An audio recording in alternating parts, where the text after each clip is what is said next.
नमस्कार दोस्तों। आज हम राजनीति विज्ञान के महत्वपूर्ण भाग राजनीतिक विचारकों के विचार जिन्होंने महत्वपूर्ण अपने विचार प्रस्तुत किए हैं उनका विस्तृत अध्ययन करेंगे और उनके महत्वपूर्ण जो शब्द होते हैं, जो उनके वाक्य होते हैं या स्टेटमेंट कह सकते हैं, वो आपके TGT PGT government inter college UGC net में डायरेक्ट आते हैं एज इट इज़। और ये पूछता है कि ये जो विचार है वो किस व्यक्ति ने कहा है, किस व्यक्ति का ये वाक्य है। तो हम एज इट इज़ उनको याद करेंगे और कोशिश होगी कि साथ ही साथ उसको हम समझते चलें। तो इससे क्या होगा कि आपका जो राजनीतिक विचार है किसी भी थिंकर का, तो उस थिंकर की विचार को समझ के हम ये समझ सकते हैं कि उसने क्या थ्योरी दी होगी। एक बात, दूसरी ये भी समझ सकते हैं कि उसके विचार किस चीज़ से संबंधित है, कौन सी थ्योरी उसने दी है। तो आइए शुरू करते हैं। पहला वाक्य, प्रकृति ने मानव को सुख दुख नामक दो स्वामियों के शासन में रखा है।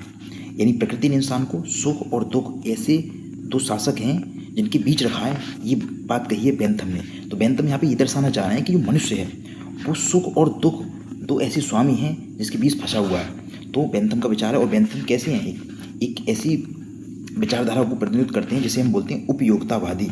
यानी ये उपयोगितावाद पे सिद्धांत देते हैं। इनका जो सिद्धांत है वो उपयोगितावादी कहलाता है और ये अधिकतम लोगों का अधिकतम सुख की बात करते हैं। यानी किसी भी सरकार की नीति का जो निर्धारण होना है उसकी जो कसौटी होगी वो किस पर निर्भर करेगी, वो निर्भर करती है कि वो कितने लोगों को सुख प्रदान कर रही है। यानी उसका फ़ायदा अधिकतम लोगों को होगा तो उसकी कसौटी में वो सही उतरती है। तो यहाँ पर वो अधिकतम लोगों की अधिकतम सुख की बात करते हैं। इनके विचार आगे भी पढ़ेंगे। तो आपको ध्यान रखना है कि मानव को सुख और दुख नामक दो चीज़ों से बीच फंसा के रखा है दुनिया में। तो ये बेंथम ने कहा है। और अगला इनका वाक्य है कि प्रत्येक व्यक्ति एक गिना जाए और कोई भी एक से अधिक ना गिना जाए। यानी कि ये कहना चाह रहे हैं कि एक व्यक्ति एक वोट की बात करते हैं। आपको याद रखना है, इसका दूसरे रूप में ऐसे भी हो सकता है कि किस राजनीतिक विचारक ने एक व्यक्ति एक वोट की बात कही है। तो एक व्यक्ति एक वोट की बात बेंथम ने कही है, जबकि इनके शिष्य जे.एस. मिल, आपको ध्यान रखना है जे.एस. मिल। तो जे.एस. मिल ने कहा है कि आनुपातिक प्रतिनिधित्व होना चाहिए। यानी वो भारत मतदान की बात करते हैं कि यहाँ पर हर व्यक्ति को अगर आप एक वोट दे दोगे तो उससे क्या होगा, कुछ लोग ऐसे होंगे जिनके पास इतनी योग्यता नहीं है कि शासन में भागीदारी करने की, और कोई व्यक्ति ऐसे हैं जो ज़्यादा समझदार है। तो वो अधिकतम लोगों के अधिकतम सुख की जो बेंथम का विचारधारा है उसको क्या करते हैं, नकार देते हैं और कहते हैं कि प्रत्येक व्यक्ति को बराबर वोट देने से क्या होगा, लोकतंत्र का आप भला नहीं कर रहे हो। तो उन्होंने कहा था कि बेंथम के जो विचार हैं हर व्यक्ति को बराबर वोट देने से एक गलत स्थिति बन जाएगी लोकतंत्र में। तो हम पढ़ते हैं कि एक व्यक्ति को एक वोट देने या प्रत्येक व्यक्ति एक गिना जाए, एक से अधिक ना गिना जाए, ये कहा है बेंथम ने। अगर आगे हम पढ़ते हैं, पुष्पिन खेलना उतना ही अच्छा है जितना कि कविता पढ़ना। तो आप देख सकते हैं कि उन पुष्पिन को और कविता पढ़ने को उतना ही अच्छा मान रहे हैं। यानी कि ये उपयोगितावादी के अंतर्गत कहते हैं कि किसी भी वस्तु की जो उपयोगिता होती है वो उस पर निर्भर नहीं करती उसकी क्वालिटी कैसी है। वो क्वालिटी की बात ही नहीं कर रहे हैं, वो बात कर रहे हैं क्वांटिटी की। तो कह रहे हैं कि अगर मुझे पुष्पिन खेलने में और कविता पढ़ने में कोई फ़र्क नहीं है, वो उतना ही अच्छा है। ये बेंथम का है विचार। बेंथम एक उपयोगितावादी उपयोगिता की बात कर रहे हैं कि वो वहाँ पे क्वांटिटी की बात कर रहे हैं, क्वालिटी की बात नहीं कर रहे हैं। कि किसी वस्तु में अगर आपको आनंद आ रहा है तो सेम हो सकता है किसी भी दो चीज़ों के जो अलग अलग हो सकती हैं। तो इसके विचार के बाद हम अगला विचार पढ़ेंगे जे.एस. मिल में। जे.एस. मिल का वो जे.एस. मिल इनके विचार को क्या करते हैं, कॉन्ट्राडिक्ट करते हैं, गलत सिद्ध करते हैं कि हमें क्वालिटी पर भी ध्यान रखना है। ठीक है, आगे उनके विचार पढ़ेंगे। तो अगली लाइन है इनकी कि राजनीतिक नीति की कसौटी का आधार क्या होना चाहिए, अधिकतम लोगों का अधिकतम सुख। आ गया कि राजनीतिक नीति अगर आपने बनाई है उसकी जो कसौटी है, उसका जो आधार होगा वो किस पर निर्भर करेगा, अधिकतम लोगों के अधिकतम सुख की। आगे आप समझ सकते हैं कि भारत सरकार कोई योजना स्टार्ट करती है तो योजना स्टार्ट करने के बाद आपको पता होगा उसका जो सक्सेस रेशो होता है वो आप कहते हैं अगर 90% भी उसका फ़ायदा पहुंच जाता है सरकार का तब भी वो योजना कम नहीं थी, सफल मानी थी। और तो और अगर वो 70% भी तब भी उसे सफल माना जाता है। ठीक है, तो आप समझ सकते हैं। यस, आप सक्सेस रेटो किसी का भी देख सकते हैं। तो अधिकतम लोगों का अधिकतम सुख, अगर उसके लोगों के सुख अधिकतम लोगों का मिले और साथ ही साथ कुछ लोग ऐसे हैं जिनके सुख त्याग करना पड़े तो उसके लिए कसौटी पे सही मानते हैं कि कोई बात नहीं, इनके सुखों को हम छोड़ सकते हैं क्योंकि इसमें ज़्यादातर लोगों का बहुमत का क्या हो रहा है, सुख का ध्यान रखा जा रहा है। लेकिन जे.एस. मिल की बात को फिर वापस पलटेंगे कि नहीं, हमें हर एक व्यक्ति की स्वतंत्रता का ध्यान रखना है। हर व्यक्ति की स्वतंत्रता क्या है, जरूरी है। आप यहाँ पे अल्पसंख्यक के हितों का ध्यान नहीं रख पा रहे हो और स्वतंत्रता हर व्यक्ति एक व्यक्ति की भी हो वो भी महत्वपूर्ण है। ठीक है, अगला, व्यक्ति के स्वयं संबंधी कार्य में राज्य का हस्तक्षेप नहीं करना चाहिए। जे.एस. मिल का आगे विचार, जे.एस. मिल कहना है कि व्यक्ति का जो अपना कार्य है जो खुद से करता है उस पर हस्तक्षेप रुकना नहीं चाहिए मुझे। अगला, प्रतिबंधों के रूप में सभी प्रतिबंध एक बुराई है और स्वयं लोगों को छोड़ देना कि उन्हें नियंत्रित करने से सदैव बेहतर है। ये कह रहे हैं कि प्रतिबंध किसी भी हो, किसी भी रूप का प्रतिबंध हो वो क्या है, गलत है, एक बुराई है। और लोगों को छोड़ देना चाहिए ऐसे ही कि उन्हें नियंत्रित करने से हमेशा अच्छा होगा। आप ऐसे फ्री छोड़ दोगे वो हमेशा बढ़िया होगा किसी को प्रतिबंधित करने से। ये जेएस मिल का विचार है। एक संतुष्ट सुअर की अपेक्षा असंतुष्ट मनुष्य होना श्रेष्ठ है। ये वही बात कह रहे हैं वापस पुष्पिन खेलने का जो कॉन्ट्राडिक्शन उन्होंने अभी बताया था कि पुष्पिन खेलना और कविता पढ़ना, यानी खेल खेलना और आपको कविता पाठ करना है, पढ़ाई करना एक जैसा माना है। तो वहाँ पे उल्टा कहने बात कि अगर वो एक संतुष्ट को सुअर है और एक असंतुष्ट मनुष्य है तो वो हमेशा अच्छा है, जबकि इन दोनों में देखा जाए तो इनमें दोनों में काफ़ी अंतर है क्वालिटी में। तो ध्यान रखना है वो क्वालिटी की बात कर रहे हैं, क्वालिटी आपको इसमें अच्छी मिल रही है। इसी प्रकार वो आगे कहते हैं कि एक असंतुष्ट सुकरात अच्छा होगा एक संतुष्ट मनुष्य की। तो संतुष्ट मूर्ख की अपेक्षा, यदि कोई मूर्ख है लेकिन वो संतुष्ट है तो उससे अच्छा क्या माना जाएगा? असंतुष्ट सुकरात। मिल, जेएस मिल, राज्य पृथ्वी पर ईश्वर का अवतरण है। ये बहुत ही फेमस कोट है हीगल का और ये कई बार पेपर में आ चुका है। तो ये बदल बदल के आता है। ये ऐसा जाता है कि राज्य पृथ्वी पर ईश्वर का अवतरण है। राज्य पृथ्वी पर ईश्वर का क्या है? शोभा यात्रा है। या अवतरण की जगह दूसरी बात कहता है पद चिन्ह। तो कहीं भी ये आ जाए कि राज्य जो है पृथ्वी पर ईश्वर का क्या है? पद चिन्ह हो, अवतरण हो या शोभा यात्रा हो। तो ये किसने कहा? हीगल ने। हीगल का अगली लाइन है कि राज्य है मानव लक्ष्य की सर्वोत्तम अभिव्यक्ति है। राज्य को जो लक्ष्य है इंसान का उसका सबसे अच्छी अभिव्यक्ति माना है हीगल ने। और विवेक ही वास्तविक है और वास्तविक ही बौद्धिक है। ये हीगल का विचार है। तो हीगल, ध्यान रखना है आपको, विवेक की बात करते हैं, वो चेतना की बात करते हैं। किसमें? राज्य के लिए। और चेतना का इन्होंने इतना महत्वपूर्ण बात कहा है, इन्होंने द्वंद्वात्मक पद्धति को विकसित किया है। वैज्ञानिक द्वंद्ववाद जो कि आगे चल के मार्क्स ने अपनाया था। तो मार्क्स का जो द्वंद्ववाद है वो कहते हैं कि वर्ग संघर्ष है। ये वर्ग संघर्ष की जो बात करते हैं मार्क्स, वो कहाँ से लेते हैं, कॉपी करते हैं? वो हीगल के विचारों से करते हैं। हीगल कहते हैं कि जो वर्ग संघर्ष, जो संघर्ष हुआ है, जो द्वंद्व बना है, द्वंद्व मानी दो चीज़ों के बीच लड़ाई, दो चीज़ों के बीच जो विवाद रहा है वो किसका रहा है? वो विचारों का रहा है, दर्शन का रहा है, बुद्धि का रहा है। जबकि मार्क्स कहते हैं कि ये जो द्वंद्व है, जो लड़ाई है इन दोनों दो चीज़ों के बीच, वो किसकी है? वो आर्थिक पक्ष से आई है। यानी वो बुद्धि से नहीं आई है, वो विवेक का परिणाम नहीं है, वो आर्थिक शक्तियों का परिणाम है। आर्थिक शक्तियाँ हमेशा एक विश्व को क्या बना देती हैं? दो ग्रुप में बांट देती हैं और दोनों एक वाद बन जाता है, एक प्रतिवाद बन जाता है। और उन दोनों के जो विवाद के बीच क्या बनता है? संवाद बनता है। तो ये जो थ्योरी वाद, प्रतिवाद और संवाद की थ्योरी हीगल ने दी है। और हीगल की थ्योरी को जो चेतना पर आधारित थी, जो बुद्धि पर आधारित थी कि संसार की प्रत्येक वस्तु चेतना से निर्मित हुई है। वाद, प्रतिवाद और संवाद से। अब पहले वाद आता है, बाद में कोई विरोध करता है, प्रतिवाद आता है। प्रतिवाद और वाद के बीच जो संघर्ष होता है उसमें संवाद बनता है। वो संवाद के बाद उन दोनों को खत्म करके जो संवाद बन जाता है तो संवाद आगे चल के फिर क्या बन जाता है? उसमें बुराई आ जाती है और उस बुराई के अंतर्गत उसका फिर प्रतिवाद आता है। और जो आपका संवाद बना था उसका प्रतिवाद आके उन दोनों में फिर क्या बनता है? एक नई संवाद बन के आता है। तो ऐसी ये निरंतर क्रिया चलती रहती है और राज्य का, देश का विकास होता रहता है, समाज का विकास होता रहता है।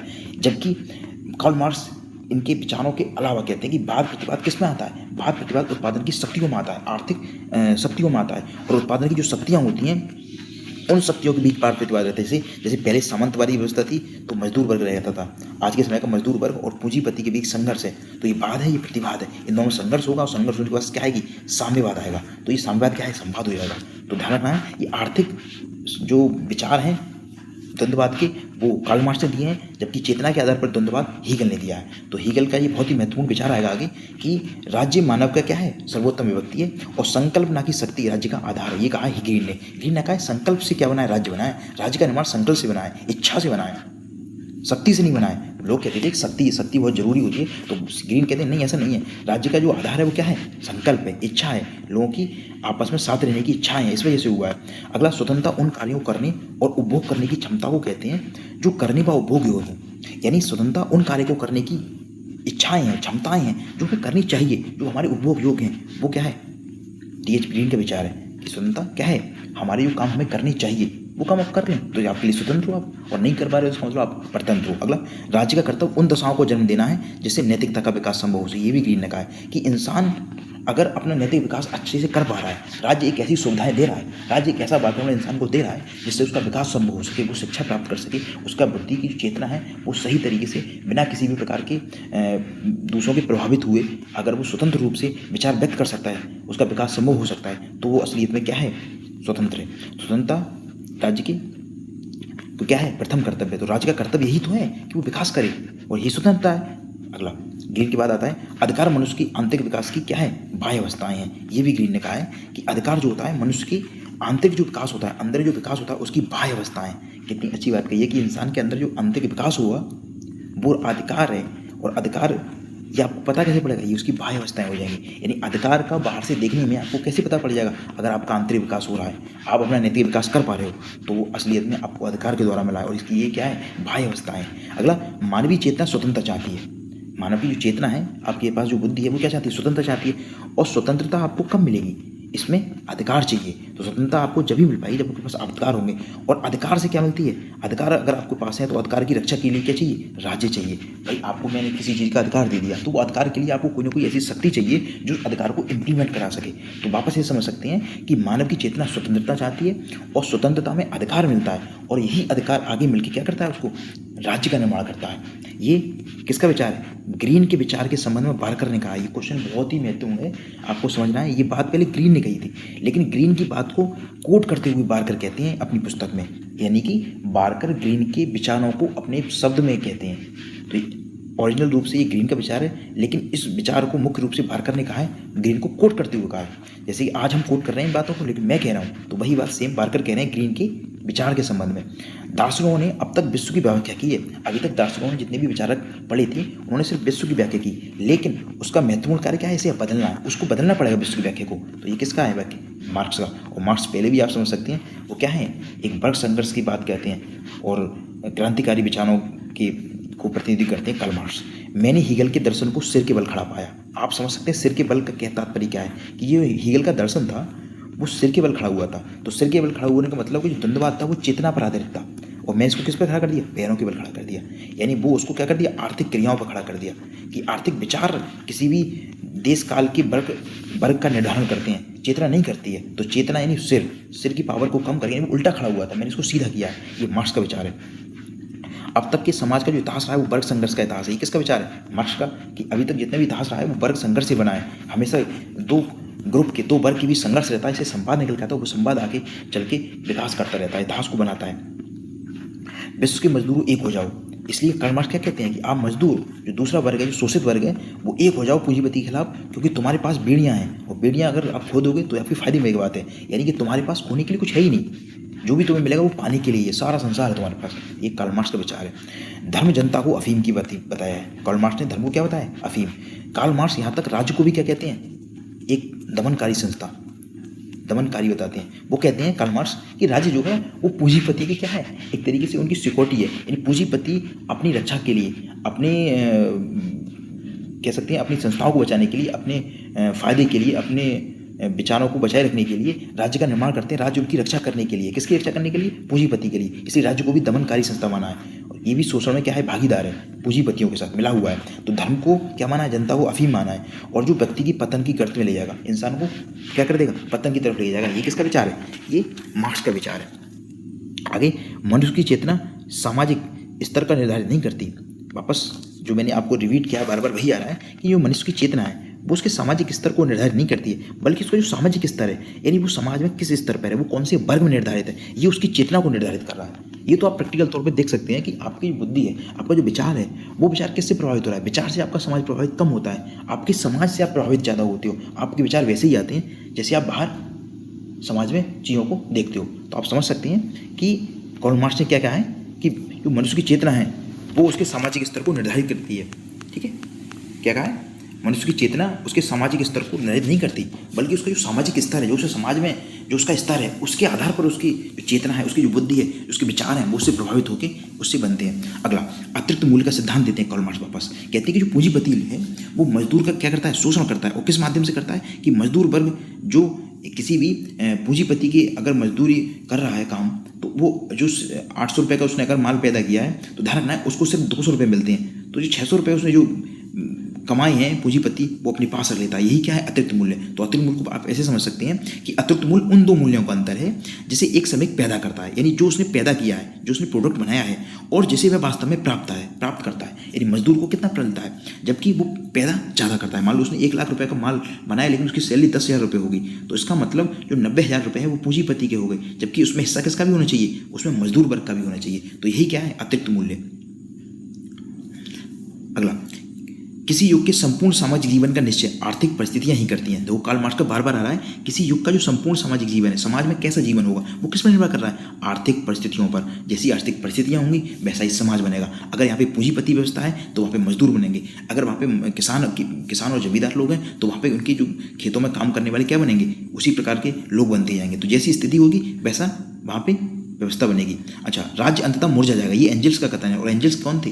कार्ल मार्क्स के सहयोगी थे, जो उनके सह लेखक थे। साथ में इन दोनों ने ही पुस्तकों को लिखा है, जिसकी दास कैपिटल हो गई। ठीक है, तो राज्य अंततः क्या हो जाएगा? मुरझा जाएगा। ये एंजल्स का वाक्य है। और राजनीतिक शक्ति आर्थिक शक्ति की सेविका या दाई है। यानी जो राजनीति है, जो पावर है, वो किससे बनती है? आर्थिक शक्ति। तो आर्थिक शक्ति ही इसकी क्या है? माँ है। तो कह रहे हैं ये सेविका है किसकी? आर्थिक शक्ति की, राजनीतिक। तो राजनीतिक शक्ति आर्थिक शक्ति की सेविका है या दाई है, यानी सेवा करने के लिए किसकी? आर्थिक शक्ति की। तो इसका कहने का मतलब ये है कि पूंजीपति की सेवा करने के लिए तो है राजनीति।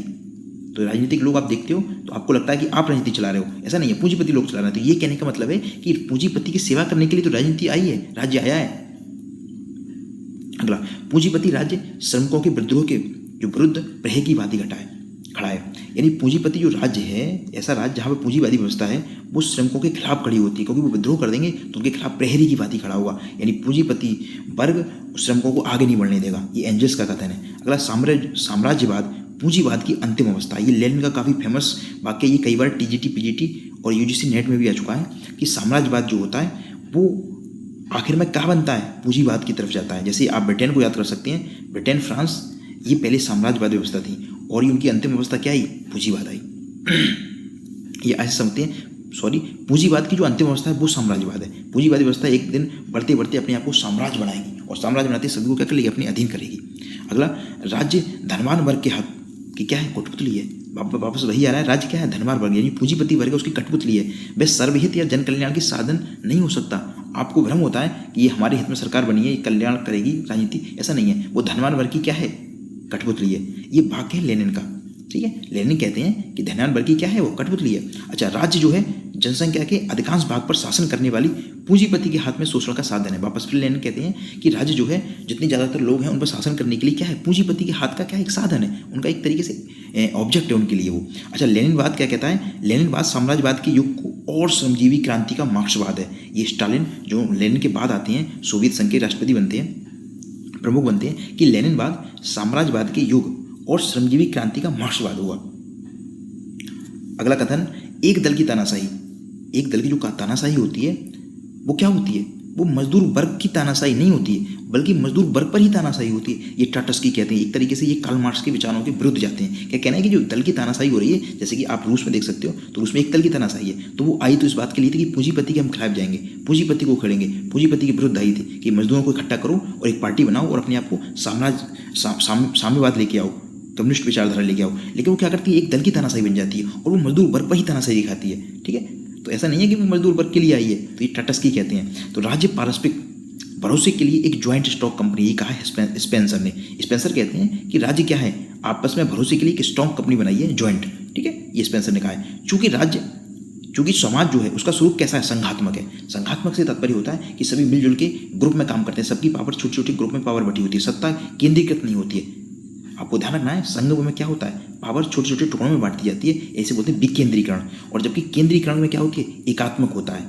सरकार क्या होती है? एकात्मक। एकात्मक क्या? पावर एक व्यक्ति के पास होती है। तो कह रहे हैं समाज क्या ऐसा है? आप समझ सकते हैं समाज में क्या एक व्यक्ति के पास पावर होती है? नहीं, समाज में हर व्यक्ति की वैल्यू होती है और हर व्यक्ति की बात को सुना जाता है, वो निर्णय में भागीदार होता है। तो कह रहे हैं कि समाज क्या है? संघात्मक है। तो राज्य भी क्या हो? संघात्मक होना चाहिए। तो इसलिए सत्ता को भी क्या कह रहे हैं? वो संघात्मक होना चाहिए। ये लास्की का कथन है। तो आप ऐसे समझ सकते हैं, लास्की क्या है? एक प्रमुख संघातवादी, यानी जो समुदायवादी विचारक हैं।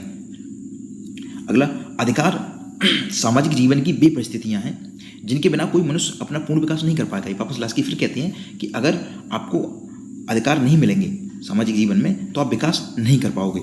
स्वतंत्रता का अर्थ ऐसे वातावरण की स्थापना करना है जिससे व्यक्ति का पूर्ण विकास हो सके। ये लास्की कहते हैं वापस कि व्यक्ति को स्वतंत्रता का सही माना जब माना जाएगा जो उसके विकास के लिए जरूरी हो, ऐसा वातावरण बनाए, तभी वो व्यक्ति सही तौर से क्या है? स्वतंत्र है। मुझे केक खाने का कोई अधिकार नहीं है यदि मेरे पड़ोसी को रोटी भी प्राप्त ना हो। तो लास्की कहते हैं कि मुझे केक खाने का अधिकार नहीं है यदि मेरे बराबर वाला व्यक्ति भूखा है तो मैं केक खाने का हकदारी नहीं हूँ। राजनीतिक स्वतंत्रता कभी भी वास्तविक नहीं होगी जब तक वो आर्थिक समानता के साथ ना हो। तो आप वापस लास्की को बार बार समझ सकते हैं कि वो स्वतंत्रता और समानता की बात करते हैं, वापस अधिकारों की बात करते हैं, और उनका मकसद यही है वापस आर्थिक समानता के लिए कि आर्थिक समानता नहीं है तो स्वतंत्रता नहीं है। अब अगर सभी लोगों को मजदूर बराबर नहीं मिल पा रही हो, या हर व्यक्ति की रोटी खाने के लिए उसे संसाधन जुटाने के लिए मेहनत करनी पड़ रही हो, वो अपना पूरा जीवन इसी बात पे लगा रहा है कि वो कैसे अपनी जो दो वक्त की रोटी है उसके लिए गुजार रहा है, तो वास्तव में रूप से वो स्वतंत्र नहीं है। वो स्वतंत्रता में सोच कब पाएगा? सोच तो जब पाएगा जब उसको सही तौर से अपने जीवन यापन करने के लिए ज़्यादा चिंतित नहीं होना पड़े, उसे लगे कि उसका भविष्य सुरक्षित है, वो अपना जीवन यापन कर सकता है, तभी वो और अपने जो विचार हैं उनको व्यक्त कर सकता है स्वतंत्र रूप से। तो आर्थिक समानता नहीं है तो वास्तव में स्वतंत्रता नहीं है उस व्यक्ति के लिए राजनीतिक तौर से। तो सार्वजनिक जो वयस्क मताधिकार है उसका कोई विकल्प नहीं है। सबसे बेस्ट चीज़ कह रहे हैं ये कि जो राजनीतिक तौर से जो व्यक्ति को वोट देने का अधिकार मिलता है उसका कोई ऑप्शन नहीं है, यानी उससे बेस्ट अल्टरनेट आपको अभी तक नहीं मिला है कि सार्वजनिक वयस्क मताधिकार से, इसे बोलते हैं यूनिवर्सल एडल्ट फ्रेंचाइज, यानी जो वोट देने का जो अधिकार हमें मिलता है, ये वोट हम जो देते हैं उससे अच्छा अभी तक ऑप्शन नहीं मिल पाया है। ये लास्की का कथन है। और प्रत्येक राज्य अपने द्वारा प्रदत्त अधिकारों से जाना जाता है, यानी राज्य की क्वालिटी किससे पता पड़ती है कि वो लोगों को अधिकार कैसा दे रही है, क्योंकि बिना अधिकार के कोई स्वतंत्रता का अस्तित्व नहीं है। वापस फिर लास्की के विचार एक जैसे आ रहे हैं, आप याद कर सकते हैं कि ये किसकी बात करते हैं? अधिकारों की बात करते हैं, स्वतंत्रता की बात करते हैं, और कहते हैं कि स्वतंत्रता तभी है जब अधिकार है, और अधिकार जब माने जाएंगे स्वतंत्रता के साथ जब वो क्या हो, आर्थिक हो, आर्थिक स्वतंत्रता भी मिले। तो कहने राज्य की कसौटी किस बात पर निर्भर करेगी कि वहाँ कैसे लोगों को अधिकार दिए जा रहे हैं और लोगों को स्वतंत्रता कैसी दी जा रही है। ये लास्की का विचार है। और जेफरसन जो राष्ट्रपति रहे हैं अमेरिका के, उनका प्रमुख विचार है कि ईश्वर जिसने हमें जन्म दिया है उसने हमें स्वतंत्रता भी दी है। तो ये गारंटी के तौर पे कहते हैं कि स्वतंत्रता हमारा क्या है, जन्म सिद्ध अधिकार है। ऐसे आप समझ सकते हैं कि जिसने जन्म दिया उसने हमें स्वतंत्रता साथ में दी है। ये जेफरसन ने कहा है, अमेरिका के राष्ट्रपति रह चुके हैं। अगली लाइन, विश्व शांति। जो लोग कहते हैं कि विश्व में शांति होनी चाहिए, ये किसका है? ये स्वप्न है। किसके लिए? कायरों के लिए। ये कहा है मुसोलिनी ने कि जो लोग विश्व शांति की बात करते हैं ये कायरों का स्वप्न है, और युद्ध पुरुष के लिए वैसा ही है जैसे नारी के लिए मातृत्व। यानी नारी जो होती है उसका जो मातृत्व एक तरीके से गौरव की बात होती है, ऐसे मनुष्य के लिए गौरव की बात है कि वो क्या करे, लड़ाई करे, युद्ध करे। तो युद्ध उसके लिए अच्छा ही है, कायरों के लिए स्वप्न की बात, ये शांति करना। ठीक, तो ये आप मुसोलिनी के विचार हैं। अगला, सब कुछ राज्य के अंदर है, राज्य के बाहर कुछ नहीं, और राज्य के विरुद्ध भी कुछ नहीं है। ये राज्य में ही सब कुछ जो भी है वो सब राज्य में है, राज्य के विरुद्ध भी नहीं है, बाहर भी नहीं है। ये मुसोलिनी का विचार है। अगला, साम्राज्यवाद जीवन का नित्य और अडिग नियम है। साम्राज्यवाद ही सब कुछ है, जीवन का नित्य भी है और अडिग भी नहीं है, यानी कभी भी विचलित नहीं होगा, स्थायी नियम है। ये किसने कहा है? मुसोलिनी। और मुसोलिनी एक बहुत ही प्रमुख फांसीवादी विचारक थे। राज्य ना तो भगवान की सृष्टि है, ना उच्च बौद्धिक शक्ति है। ये क्या है? न परपाटी है और न ही परिवार का विस्तार है। ये गवर्नर कहते हैं कि राज्य ऐसा नहीं है कि भगवान ने इसे बना दिया या उच्च बौद्धिक शक्ति से इंसान ने इसको बनाया, ना ही ऐसी परपाटी, ना ही परिवार के विस्तार से बनाया ये। क्योंकि ये पुराने विचारकों को आप समझ सकते हैं, जैसे कि अरस्तु ने कहा है कि परिवार से मिलकर बनाए, गाँव गाँव से बनता है, राज्य राज्य से बनता है, इकट्ठा बनकर बन रहा है राष्ट्र। तो उसी प्रकार तो कह रहे हैं ना तो वो परिवार से मिलकर बनाए, ना ही किसी की भगवान की सृष्टि, जैसे देवीय शक्ति का सिद्धांत आता है कि देवताओं ने बनाया इस राज्य को, या कुछ लोग कहते हैं कि हमने समझौता किया है। समझौतावादी विचारक आपने पढ़ी थी, हॉब्स, लॉक और रूसो। ये तीनों विचार कैसे हैं? संविधावादी। तो ये समझौतावादी विचारकों की बात को भी पलट देते हैं। कैसे? नहीं, राज्य का निर्माण इन चीज़ों से नहीं हुआ है। राज्य क्या है? गार्डनर के अनुसार राज्य तो एक विकासवादी संस्था, विकास से हुआ है इसका, यानी विकसित संस्था है। ये एक दिन में नहीं बनी है, इसका निरंतर समय समय के साथ व्यक्तिगत संबंधों के साथ, एक परिवार बनने के साथ, एक ग्रुप बनने के साथ बढ़ता गया, इसमें विकास होते गए, और ये विकासवादी संस्था है। इसका निर्माण एक दिन में नहीं हुआ है। तो समाजवाद उस टोप के समान है जिसने अपना क्या कर दिया, आकार ही खत्म हो गया उसका। यानी कि जो टोप है वो ऐसा टोप है जिसको हर कोई पहन रहा है। अगर सब पहनेंगे तो टोप का आप बताओ आकार रहेगा, उसका कोई फिक्स ही नहीं होगा, क्योंकि उसको हर कोई पहन रहा है। तो वही बात समाजवाद के साथ है। तो ये दर्शाना चाहना है कि समाजवाद का अपना कोई अस्तित्व नहीं रहा, मतलब अस्तित्व नहीं बोलोगे आप, इसे ऐसे ही समझ सकते हो कि समाजवाद का अपना कोई आकार नहीं रहा, एक निश्चित आकृति नहीं रही जिसको हम देख के ये कह सकें कि ये वास्तव में क्या है, समाजवाद है। क्योंकि समाजवाद ने अपने आप को कई जो राज्य की प्रकार होते हैं उनमें बांट रखा है, क्योंकि लोकतंत्र में भी समाजवाद आ गया है, और जबकि जहाँ साम्यवाद है वहाँ भी समाजवाद अपनाया जा रहा है। क्योंकि अब सब राज्य क्या हो गए, कल्याणकारी हो गए, सब लोगों के कल्याण के लिए बने हैं, क्योंकि सबका अंतिम लक्ष्य क्या है, लोगों का कल्याण करना, और लोगों का कल्याण करना यही तो समाजवाद है। तो समाजवाद हर जगह चला गया है, और जब हर जगह चला जाएगा, हर कोई व्यक्ति उसे अपनाएगा, तो उसकी जो आकृति है, उसकी जो मूल जो संरचना थी वो क्या हो जाएगी, समाप्त हो जाएगी। ये किसने कहा है? ये कहा है CEM जोड़ ने। CEM जोड़ कहते हैं कि जो समाजवाद है वो ऐसी टोप के समान है जिसने अपना आकार खत्म कर दिया, खो दिया है, क्योंकि सब पहन रहे हैं। ये वाक्य स्वतंत्रता और समानता असंगत है।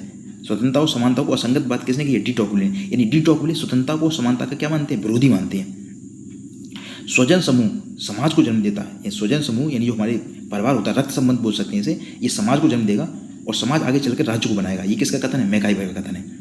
शक्ति भ्रष्ट करती है, यानी इंसान को शक्ति क्या कर देती है? भ्रष्ट कर देती है। और अगर आपको एब्सोल्यूट पावर मिल जाए, यानी असीमित शक्ति मिल जाए, एक्स्ट्रा पावर मिल जाए, यानी एक तरीके से एब्सोल्यूट पावर का मतलब होता है कोई व्यक्ति सर्वशक्तिमान बन जाए, तो वो क्या कर देगी? उसे असीमित रूप से भ्रष्ट कर देगी। यानी छोटी पावर छोटा भ्रष्ट करेगी, बड़ी पावर बड़ा भ्रष्ट करेगी। ये कहना चाह रहे हैं लॉर्ड एक्टन। यानी ये शक्ति को क्या बता रहे हैं? पावर को क्या बता रहे हैं? एक तरीके से जहर के समान बता रहे हैं। ठीक है कि शक्ति क्या है? इंसान को भ्रष्ट करती है। अगला, कानूनी संप्रभुता जो होती है उसके पीछे एक दूसरा संप्रभु विद्यमान रहता है, और जिसके सामने कानूनी संप्रभु को क्या करना पड़ता है? झुकना पड़ता है। ये डाइसी का कथन है। डाइसी कहते हैं कि जो संप्रभुता होती है कानूनी, वो दूसरे संप्रभु के सामने क्या होती है? झुकती है। अगला, राजनीतिक स्वतंत्रता आर्थिक स्वतंत्रता के बिना क्या है? कपोल कल्पना है। ये किसने कहा है? GDH कोल ने। तो आप समझ सकते हैं कि इसमें दो विचारक आ गए जिन्होंने राजनीतिक स्वतंत्रता को और आर्थिक स्वतंत्रता को क्या माना है? एक दूसरे के साथ माना है, जरूरी माना है। लेकिन लास्की ने जो बात कही है वो उन्होंने सेम बात कही है कि राजनीतिक स्वतंत्रता आर्थिक स्वतंत्रता के बिना क्या है? मिथ्या है। ठीक है, तो अगर यह है कि जरूरत है उसकी, कपोल कल्पना आ जाए, तभी आपको GDH कोल लगाना है। अगर नॉर्मल कहे कि राजनीतिक स्वतंत्रता आर्थिक स्वतंत्रता के बिना असंभव है, ये उसके लिए जरूरत है उसकी ज़्यादा, तो आप बोलोगे लास्की। कपोल कल्पना तो क्या बोलोगे? GDH कोल। पूर्णतः शुद्ध और प्रजातांत्रिक लोकतंत्र केवल व्यावसायिक प्रतिनिधित्व होता है। यदि आपको लोकतंत्र चाहिए प्रजातंत्र में सही तौर से, वो तो पूर्णतः शुद्ध कब माना जाएगा? जब आपको व्यवसाय के तौर पे मिले। यानी कि GDH कुल क्या कहते हैं? GDH कुल कहते हैं कि आपको जो लोकतंत्र में प्रतिनिधि जो हम भेजते हैं वो किसके आधार पर होने चाहिए? वो व्यवसाय के आधार पर होने चाहिए। तो क्वेश्चन आया है TGT PGT में कि व्यवसाय के आधार पर, यानी वर्ग के आधार पर, आप जैसा काम करते हो काम के आधार पर प्रतिनिधि भेजने का सिद्धांत कौन कहते हैं? तो GDH कुल कहते हैं कि डॉक्टर अपना प्रतिनिधि भेजेगा, क्योंकि उसकी बात को डॉक्टर समझता है। वकील अपनी उसको भेजेंगे प्रतिनिधि को, तो वकील की बात को वो समझेगा। स्टूडेंट अपनी भेजेंगे, तो जैसा कि आज भी विधान परिषद में होता है कि टीचर अपना चुनते हैं और जो स्नातक वाले होते हैं वो अपना चुनते हैं। तो आपको ये बताना चाह रहे हैं कि प्रतिनिधि है, प्रतिनिधित्व तो जो लोकतंत्र में होता है वो कैसा होना चाहिए? व्यवसाय के आधार पर होना चाहिए। GDH कुल का कथन है। सार्वजनिक वयस्क मताधिकार वास्तव में सार्वजनिक नहीं है। ये किसने कहा है? ये गिलक्रास्ट कहते हैं कि जो वास्तव में हमें सार्वजनिक मताधिकार मिलता है वो वास्तव में सार्वजनिक नहीं है। गिलक्रास्ट, स्वतंत्रता प्रतिबंधों का अभाव नहीं है, यानी स्वतंत्रता में ऐसा नहीं है कि आपको प्रतिबंध लगाने चाहिए, ये उसका अभाव नहीं है। ये क्या है? अनुचित प्रतिबंधों के स्थान पर उचित प्रतिबंधों की व्यवस्था है।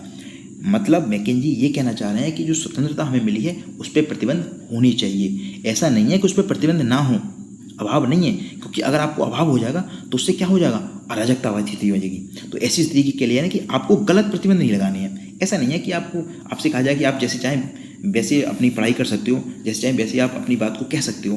ठीक है, तो उस पर प्रतिबंध नहीं है, लेकिन आपने जो गलत प्रतिबंध हैं उनको हटाना है और अच्छे प्रतिबंध लगाने हैं जो आपके लिए फायदे की बात करें। आप अच्छा बोल सकते हो, बढ़िया बात है, आप किसी से स्वतंत्र हो बोलने के लिए, लेकिन इसका मतलब ये नहीं है कि आप फिर किसी से कैसे बोलोगे। तो उस पर क्या है? उचित प्रतिबंध लगाना है आपको। ये मैकेंजी का कथन है। विचारधारा को क्या बताया है? भ्रामक चेतना बताया है। अब फिर आ गया चेतना। चेतना को क्या बताया है? भ्रामक बताया है। ये मार्क्स ने बताया है, हीगल के उसका। तो मिल को विरक्त प्रजातांत्रिक किसने कहा है? CL वेपर ने कहा है कि मिल क्या है? एक विरक्त है। ये जैसे बोलते हैं विरक्त का मतलब होता है जो संसार से विरक्त हो जाता है। प्रजातांत्रिक किसने कहा है? CL वेपर ने। राज्य सिर्फ समुदाय नहीं है वरन सबसे अच्छा समुदाय है। ये अरस्तु का कथन है, हम पीछे भी पढ़ चुके हैं कि राज्य को सबसे अच्छा समुदाय माना है किसने? अरस्तु ने। अच्छा, धर्म से वंचित राजनीति एक मृत्यु जाल है।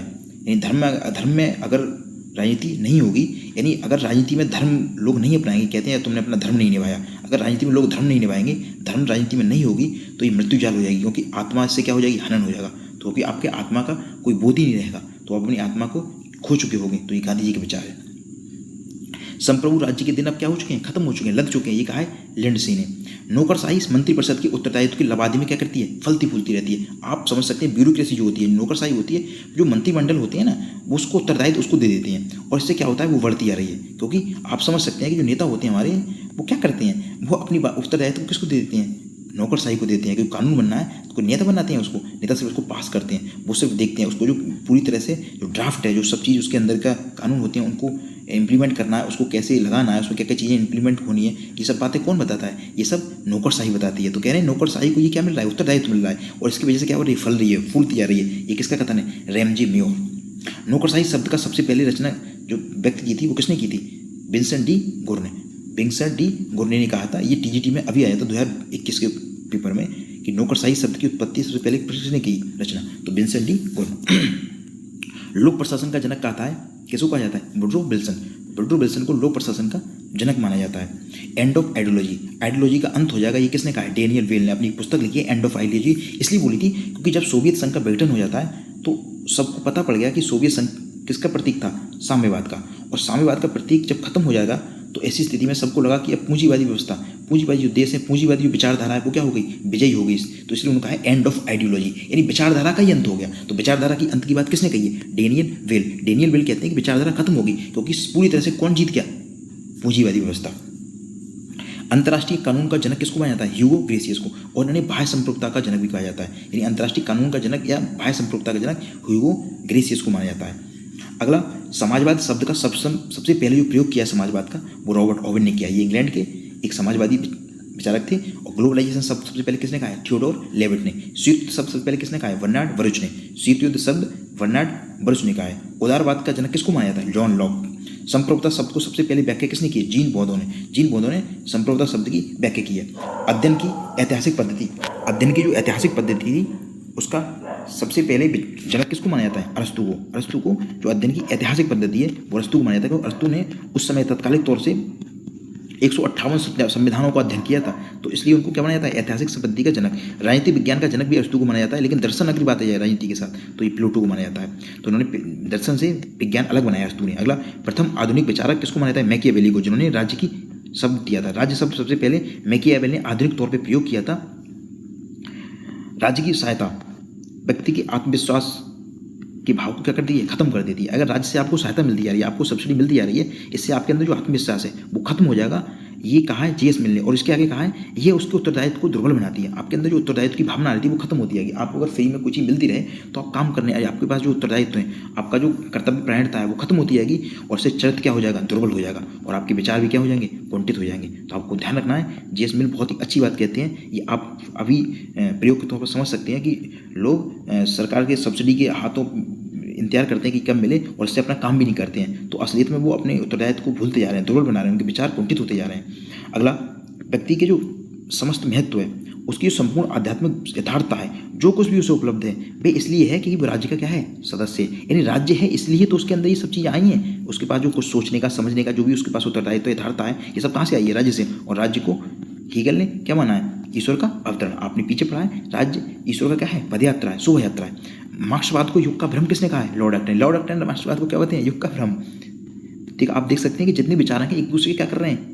आरोप लगा रहे हैं, एक दूसरे की आलोचना कर रहे हैं। तो इस आलोचना से क्या होता है? आप कहोगे बार बार एक दूसरे का, ये उनसे कह रहे हैं गलत, ये उनके बारे में गलत बता रहे हैं कि इन्होंने गलत कहा है। इससे हमारे विचारों में क्या आती है? एक मौलिकता आती है। आपके अंदर तर्क विवेक बढ़ता है, आप किसी चीज़ को एनालाइज कर सकते हो। आगे कि हम बेंथम से लेकर जितने भी होने वाली ऐसी किसी भी वैज्ञानिक या वैधानिक सुधार को नहीं जानते हैं जिसका प्रभाव उस पर ना पड़ा हो। यानी बेंथम का विचार हर परिस्थिति में पड़ा है और ये कहा है sir Henry man. Sir Henry man कहते हैं कि बेंथम के विचार आज से लेकर जब से बेंथम आया उसके बाद के जितने भी भौतिक जो सुधार हुए हैं उन सब पे पड़ा है। और बेंथम ने किस चीज़ को कहा था? अधिकतम लोगों का अधिकतम सुख। रूसो की जो संप्रभु है वो हॉब्स का लेवियाथन है और जिसका सिर कटा हुआ है, ये किसने कहा है? वाहन ने।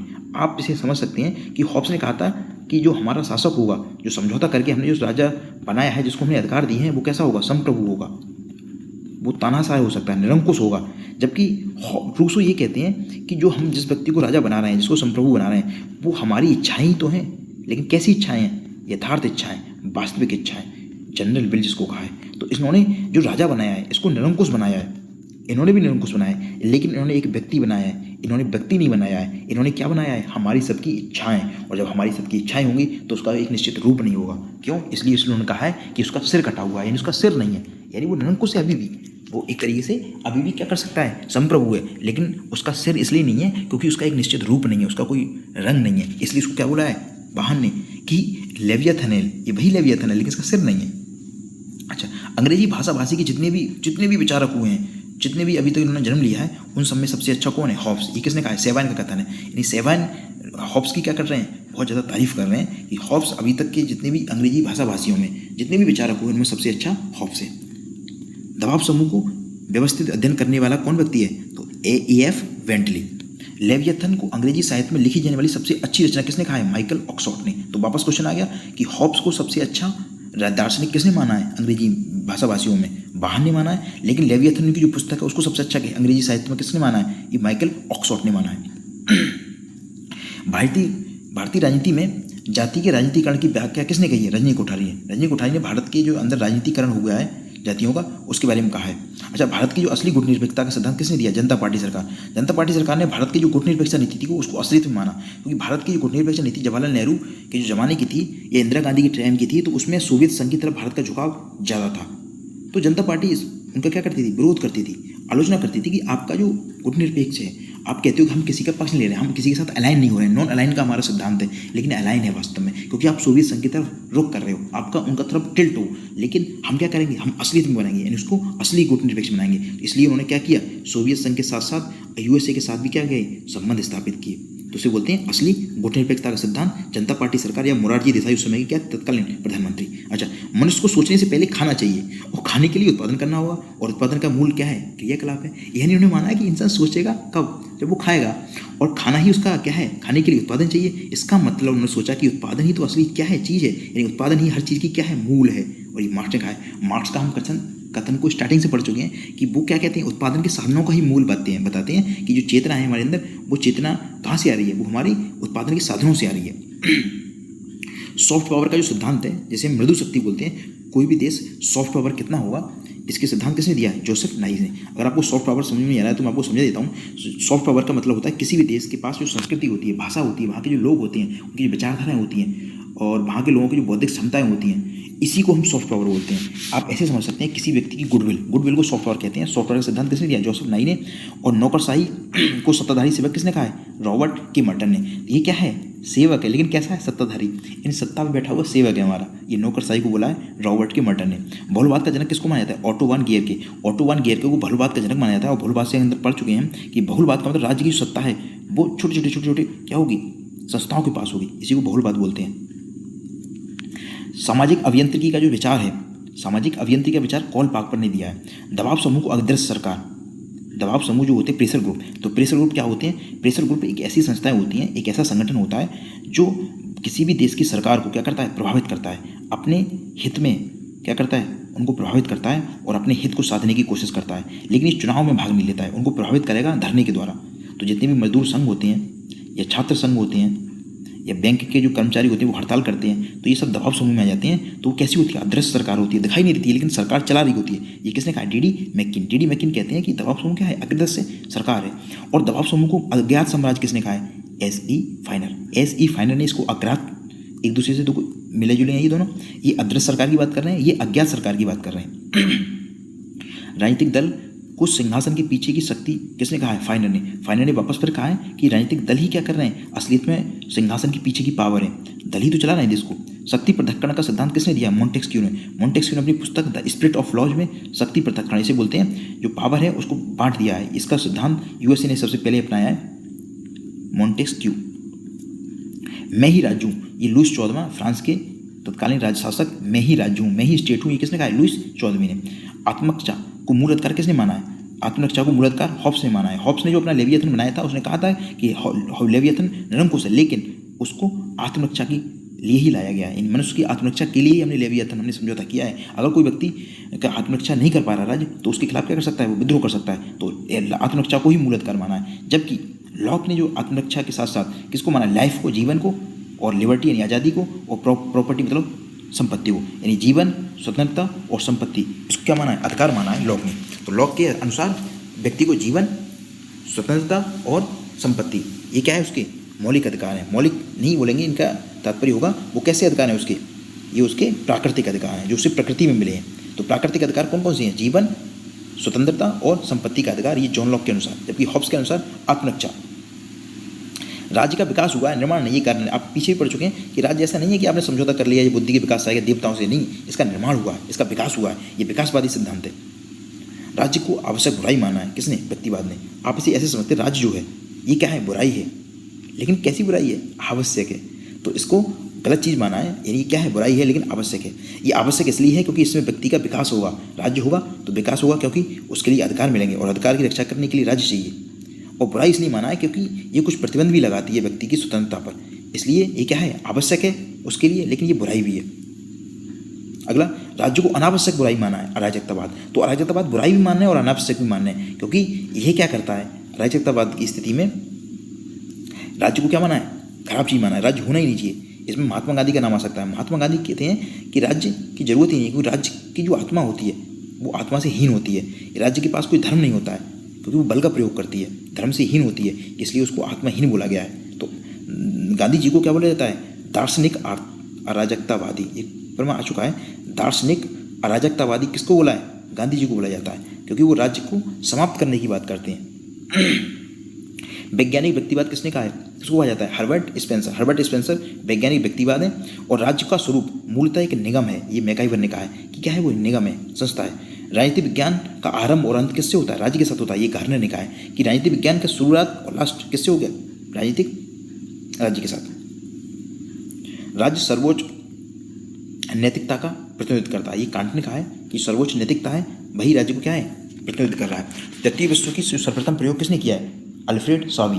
अल्फ्रेड सावी ने जो थर्ड वर्ड है उसको क्या है? प्रयोग किया है। सभी के लिए एक और एक के लिए सभी, या इसे ऐसे समझ सकते हैं कि एक के लिए सभी और सभी के लिए एक। इसे सामूहिक सुरक्षा की बात कहते हैं। ये शत्रु संतुलन का सिद्धांत, या इसे सामूहिक सुरक्षा कह सकते हैं। तो सामूहिक सुरक्षा में क्या होता है? एक ग्रुप बना लिया आपने, और उस ग्रुप के अंतर्गत आपने ये थ्योरी बना दी कि अगर हम में से किसी पे भी आक्रमण किया जाएगा तो हम सब उसको मारेंगे, यानी एक के लिए सभी और सब के लिए एक। ये सिद्धांत मॉर्गनथाउ का है।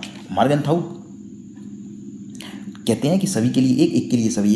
ये किस पर निर्भर हो जाएगा? ये यूएन पे, जो संयुक्त राष्ट्र संघ है, वो इसी सिद्धांत पे तो कार्य करता है कि सभी के लिए एक और एक के लिए सभी।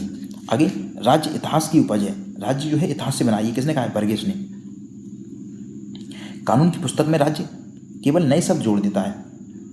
राज्य क्या कर रहा है? कानून की किताब में नए शब्द जोड़ रहा है और पुराने वाक्य इधर उधर कर देता है, क्योंकि जो पुस्तक का अधिकांश जो वाक्य है ना, जो बात है उसकी, वो राज्य ने कभी लिखी ही नहीं है। ये मैकाइवर का कथन है।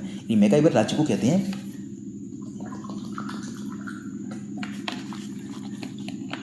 कि राज्य ने तो कुछ राज्य के बारे में लिखा ही नहीं है उस पुस्तक में। इन कानून के मामले में राज्य कुछ नहीं करता है, वो नए शब्द जोड़ देता है और पुरानों को इधर उधर कर देता है, और क्या बन जाता है? कानून बन जाता है।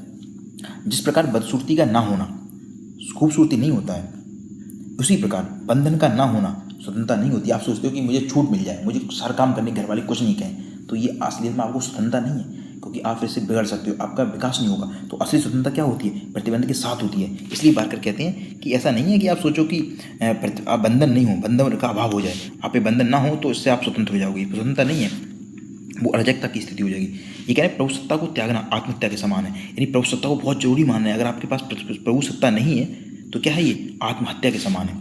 और प्रभु सत्ता से आप क्या समझ सकते हैं? प्रभु सत्ता, जिसे हम सॉवरेनिटी बोलते हैं, ये शब्द सुपर और एनएस से लिया गया है। ये लैटिन शब्द है। इसके अंतर्गत प्रभु सत्ता का तात्पर्य होता है कि ऐसा कोई देश या राज्य, आप परिवार भी कह सकते हैं, आप खुद को सोच सकते हैं, कि जिसके पास खुद निर्णय करने की क्षमता हो, जो खुद के निर्णय स्वतंत्र रूप से ले सके, जिसके निर्णय का प्रभाव किसी तीसरे व्यक्ति का ना हो, वो स्वतंत्र अपने नियम को बना सकता हो, कानून को लागू करा सकता हो, वही क्या है? संप्रभु है, वही प्रभु सत्ता है। तो वही बात राज्य के लिए होती है। राज्य का ये क्या है? आवश्यक तत्व है। राज्य का ये मुख्य तत्व है, इसे आत्मा बोला जाता है राज्य की। राज्य अगर है तो राज्य का अस्तित्व कब होगा? जब उसके पास प्रभु सत्ता होगी। क्योंकि राज्य अगर किसी दूसरे देश के आधार पर निर्णय कर रहा है तो उसका मतलब वो संप्रभु नहीं है। इसलिए भारत की जो प्रस्तावना है उसमें लिखा हुआ है, भारत क्या है? एक संप्रभु राज्य, प्रभुत्व संपन्न। इसी से प्रारंभ होता है। हम भारत के लोग भारत को एक संपूर्ण प्रभुत्व संपन्न, शांति के लिए राज्य और उसके अंगों के मध्य वैसा ही होता है। यानी शांति के लिए अगर आपको शांति चाहिए तो राज्य और उसके अंगों के मध्य वैसा ही संबंध होता है जैसा स्वास्थ्य आपको चाहिए और उसके जीव और उसके अंगों के मध्य होता है। अगर आपको स्वास्थ्य चाहिए तो आपको जीव, हम जो इंसान हैं उनके मध्य जो अंग हैं हमारे, उन अंगों का सही संचालन होना चाहिए, तभी तो हम स्वस्थ रह पाएंगे। उसी प्रकार शांति कब रहेगी? जब राज्य और उसके अंगों के बीच क्या हो? आपस में तालमेल हो, उनमें विवाद ना हो। तो ये किसने कहा है? पेदुआ के मार्सिलियो ने कहा है, राज्य का कर्तव्य उन दशाओं को जन्म देना है जिससे नैतिकता का विकास हो। यानी नैतिकता का विकास हो, यही तो राज्य का क्या है? कर्तव्य है, जिससे कि इंसान विकास कर सके। ये लास्की से संबंधित कुछ क्वेश्चन लग रहे हैं, ठीक है, उनके विचार भी ऐसे ही हैं। अगला, राज्य सर्वशक्तिमान, दोष शून्य और ईश्वरीय, ये कांट ने कहा है। यानी कांट तो राज्य को अच्छा मानना है, सर्वशक्तिमान मानना है, इसमें दोष ही नहीं है, और ये ईश्वर का रूप है। और ये विचार किससे मिल रहे हैं? हीगल से मिल रहे हैं। अच्छा, विधि संप्रभु का आदेश है, ये जो कानून होता है वो संप्रभु का आदेश ही तो है। संप्रभु वही जो अपने निर्णय को स्वयं ले रहा है, ये जॉन ऑस्टिन ने कहा है। और ऑस्टिन को संप्रभु के कानूनी संप्रभुता का जनक माना जाता है। मात्र प्रवृत्ति के आवेग का पालन दास्ता है। यदि आपके अंदर जो प्रवृत्ति है, आपकी जो मनोदशाएं, आपके अंदर की इच्छाएं हैं, उनके आवेग के आधार पर अगर उसका पालन कर रहे हो आप, तो आप दास हो। यानी आप अपने मन के आधार पे, मन के बस हो आप, तो मन के बसीभूत हो गए तो आप क्या हो, एक तरीके से दास हो मन की। तो वही बात रूसो कह रहे हैं, इंसान मन के बस में फंसा हुआ है और वो दास के समान है। तो रूसो कहते हैं कि किसी व्यक्ति को स्वतंत्र होने के लिए बाध्य किया जा सकता है, क्योंकि वो गलत काम करने को उसे अच्छा लगेगा, लेकिन उसे रोकने के लिए, क्योंकि वो स्वतंत्र नहीं है उसमें। तो रूसो कहते हैं। अगला, कोई भी राष्ट्र अपना प्रतिनिधि नियुक्त करता है, वह ना तो अधिक स्वतंत्र होता है और ना ही अधिक समय तक होता है। यानी रूस बार बार यही बात कह रहे हैं कि जो आप प्रतिनिधि भेजते हो, हम जो लोकतांत्रिक देश हैं, भारत, अमेरिका, जितने भी देश लोकतांत्रिक हैं, उन राज्यों में ज़्यादातर क्या होता है कि हम लोग अपना प्रतिनिधि चुनते हैं, वो प्रतिनिधि जाकर वहाँ पर शासन करता है। तो ये हम प्रतिनिधि जो सरकार चलाते हैं, वो वास्तव में क्या नहीं है, आपको लोकतंत्र नहीं दे रहा है। तो वो आपको ज़्यादा समय तक अधिकार नहीं मिल रहे, स्वतंत्र नहीं हो आप तो 5 साल के लिए फिर बन जाते हो। तो वो रूसो इसलिए प्रत्यक्ष लोकतंत्र की बात करते हैं। ये हमारा क्या है, इनडायरेक्ट लोकतंत्र। जिस प्रकार आत्मविनाश की व्यक्ति अपना जीवन और व्यक्ति दूसरे को नहीं दे सकता व्यक्तित्व, उसी प्रकार ये पेड़ होता है, वो कब बनता है, जब उसका बीज अपने अधिकार खत्म कर देता है। बीज खत्म हो जाएगा तभी तो पेड़ बन पाएगा। तो उसी प्रकार अगर जब तक संप्रभुता अपनी आत्मविनाश नहीं करेगी, तब तक वो दूसरे को नहीं प्राप्त हो सकती। यानी संप्रभुता के बारे में कहते हैं कि संप्रभुता जब ये खत्म होगा तभी ये संप्रभु हो पाएगा। अगर एक संप्रभु जिंदा है तो दूसरा संप्रभु कैसे हो जाता है, क्योंकि संप्रभुता की यही तो विशेषता है कि वो कैसी है, अविभाज्य है, वो अदेय है, वो अनन्य है, उसमें बंटवारा नहीं हो सकता, वो पृथक नहीं हो सकती, वो एक है। अगला, मैं वह पीटर हूँ जिसने अपने गुरु को नकार दिया। यानी पीटर हूँ मैं जिसने अपने गुरु को क्या कर दिया, नकार कर दिया। और ये कौन है, जेएस मिल। और जेएस मिल को हमने शुरू में पढ़ा था कि जेएस मिल जो बेंथम उनके गुरु थे, उनके जो विचार थे उपयोगिता के मामले में, वो क्या किया है, विरोध किया। इसलिए कहना है कि मैंने अपने गुरु की बातों को नकार दिया है, उपयोगितावाद की। अगला, सुविधा अधिकार का जनक है। यानी सुविधा जो होती है उससे अधिकार बनता है, वो जनक है। और मनुष्य की जो प्रति अधीनता का जो प्रथम कारण क्या है, सुविधा ही तो है। यानी सुविधाएं जो होती है वो अधिकार से आती है। आपको सुविधा चाहिए तो आप अधिकार की मांग करोगे, और जब आपको सुविधा मिलेगी तो सुविधा के आधार पर आप दास बनोगे। तो दासता का भी ये क्या है, कारण है। इंसान के अंदर जो अधीनता आती है वो सुविधा की वजह से आती है, क्योंकि हम किसी सुविधा के अधीन हो जाते हैं। ये किसने कहा है, सेंट ऑगस्टाइन ने। स्वतंत्रता को रचनात्मक, किसने कहा है, मैकफर्सन स्वतंत्रता को रचनात्मक स्वतंत्रता कहते हैं। नकारात्मक स्वतंत्रता को अवसरवादी संकल्पना, जबकि सकारात्मक स्वतंत्रता को अभ्यास की संकल्पना कहा है चार्ल्स टेलर ने। यानी चार्ल्स टेलर, नकारात्मक स्वतंत्रता जो हमें मिलती है नेगेटिव, वो अवसरवादी है, लेकिन अच्छी वाली स्वतंत्रता है वो अभ्यास की संकल्पना है। आप नकारात्मक स्वतंत्रता ऐसी होती है जहाँ पे अभाव ही अभाव हो, यानी जहाँ पे प्रतिबंध ही ना हो, आपको छूट हो, तो वो कैसी है, नकारात्मक। और सकारात्मक ऐसी स्वतंत्रता होती है जहाँ पे आपको अच्छे काम करने के लिए स्वतंत्रता हो, लेकिन आप जो गलत काम कर रहे हो उसको रोको। यानी कानून हो, लेकिन वो कानून ऐसे हो जो व्यक्ति के विकास के लिए फायदेमंद हो, तो बोलती है सकारात्मक स्वतंत्रता। व्यवस्थाओं का अभाव ही क्या है, स्वतंत्रता है। आपके पास व्यवस्था नहीं हो, व्यवस्था जानते हो, व्यवस्था नहीं, व्यवस्थाएं जो विवश होते हैं, अगर वो हमारे पास नहीं है, यानी हम किसी भी काम करने के स्वतंत्र हो, हमको पढ़ना है और पढ़ने के हम जो साधन चाहिए वो हमारे पास है, तो हम पढ़ने में स्वतंत्र हैं। उसी प्रकार आपको खाने के लिए रोटी चाहिए, आप रोटी मिल रही है, आपको काम करने के लिए काम मिल रहा है, तो इसका मतलब आप स्वतंत्र हो। तो आप व्यवस्था नहीं हो, तो यही क्या है, स्वतंत्रता है। और इसलिए क्या है, सबसे बड़ा प्रतिबंध हमें कहाँ मिलता है, आर्थिक से मिलता है। अगर आपको आर्थिक रूप से आप स्वतंत्र नहीं हो तो वास्तव में आपको जितनी भी स्वतंत्रता है मुझे सब बेकार है। तो ये कार्ल मार्क्स कहते हैं। अगला, कि लोकतांत्रिक विचार का जो आर्थिक पक्ष है वही तो समाजवाद है। इसको आप समझना दोबारा से, कि जो लोकतांत्रिक विचार हमें मिलते हैं, लोकतंत्र में जो विचार आते हैं, उसका जो आर्थिक पक्ष आप सोचो तो वही तो समाजवाद है। लोकतंत्र व्यक्ति को काम करने की छूट होती है, तो ये समाजवाद में यही तो कहता है। अगला, स्वतंत्रता अति शासन का विलोम है, यानी अति शासन नहीं करना, ये इसीलिए ने कहा है। और स्वतंत्रता की व्यापक भावना इस पर प्रतिबिंब की बात करती है कि मानव जीवन के ऐसा कोई संबंध नहीं है जिसमें वह दूसरों से संबंधित ना हो, अर्थात वह पूरी तरह से मुक्त हो। ये लियो स्ट्रॉय कहते हैं कि जो स्वतंत्रता है उसकी जो व्यापक भावना है इस प्रतिबंध की मांग करती है। क्यों मांग करती है कि अगर स्वतंत्रता होगी तो उस पर प्रतिबंध होना चाहिए, क्योंकि आप कुछ ऐसे निर्णय या ऐसे काम कर सकते हो जिस पर प्रतिबंध लगाना आवश्यक हो जाएगा। तो इसलिए कहते हैं कि प्रतिबंध आपको जरूरी है। क्योंकि मानव जीवन में जितने भी आपके संबंध हैं, ऐसा कोई भी संबंध नहीं होगा जो किसी दूसरे से निर्भर ना हो, जो दूसरों पर आश्रित ना हो। इसलिए जब इंसान के संबंध दूसरे से आश्रित हैं तो स्वतंत्रता कैसे दूसरी तरह से मुक्त हो सकती है, आप समझे। यानी आपका कोई भी जीवन में कार्य हो वो आप एक दूसरे से निर्भर हो, यानी हम एक दूसरे से जुड़े हुए हैं। और यदि हम मनुष्य एक दूसरे से जुड़ा हुआ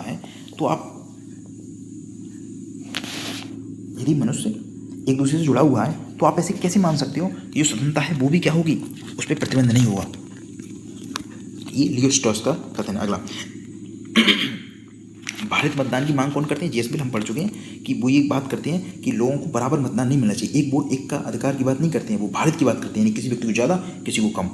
अगला, स्वतंत्रता को सीमित करने वाला सबसे बड़ा जो माध्यम है वो बहुमत है, यानी बहुमत के द्वारा ही व्यक्ति को सीमित किया जा सकता है, उसके अधिकारों को राज्य या सरकार नहीं करेगी। यानी ये आज के समय के लिए एक अच्छा आईनी वाली बात हो जाएगी कि स्वतंत्रता है, आपकी लिबर्टी है, उसको सरकार या राज्य नहीं छीन सकता, उसको समाज के आधार पर उसको क्या करना चाहिए? बहुमत के आधार पर करना चाहिए। मिल का कथन है। अगला, राज्य इसलिए विद्यमान है क्योंकि समाज में अपराध है, राज्य की जरूरत क्यों? क्योंकि अपराध है, और यदि अपराध नहीं होगा तो राज्य की आवश्यकता ही नहीं है। ये स्पेंसर का कथन है।